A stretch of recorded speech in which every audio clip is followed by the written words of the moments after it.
there's still just so much confusion after a court ruling basically made changes to how people can vote absentee. Right. So the new rules surrounding absentee ballot drop boxes and who can return them has just a lot of people a little all over the place. What do I do? So this comes after a state Supreme Court ruled that ballots can only be returned by mail at the clerk's office and only by the voter themselves. So I couldn't take your ballot and return it on your behalf.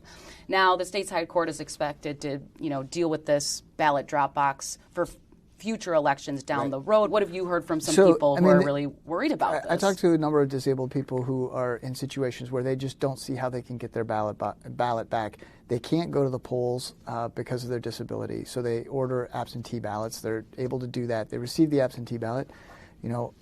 Someone who's a quadriplegic, doesn't have use of their hands, they can get assistance to fill out the ballot, but then there doesn't seem to be a way between the court rulings and the way the law is written for that to get in the mail, because this person can't physically put it into the mailbox himself.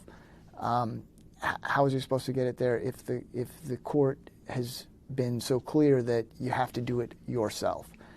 So these are the kinds of things that the state Supreme Court is really going to have to examine. The rules are a little unclear here for April. I've also talked to clerks, and they're frustrated because they feel like they're caught between these different rulings and set of policies. So the state Supreme Court has a lot to sort of iron out in the weeks ahead as we think about the fall elections. There'll be 81 questions that will be on the April 5th ballot. 35 of those questions will be to issue debt.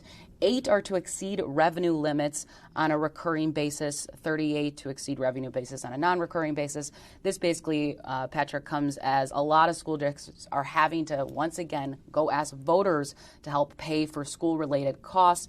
And a lot of these districts are just dealing with declining enrollment, and they're facing erosion over the time and on their spending authority. So this is kind of a trend we've tracked for a while. It's been going on for a long time. I mean, for more than a decade, the legislature's put very tight controls on what schools can spend.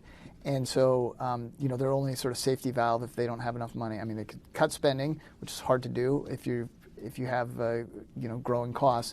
But you can go to voters in these referendums. So we've just seen these happen over and over again. Rewind. Your Week in Review is sponsored by the Wisconsin Realtors Association, bringing Wisconsin communities to life with great homes, businesses, and neighborhoods. The Wisconsin Realtors Association, the voice of real estate.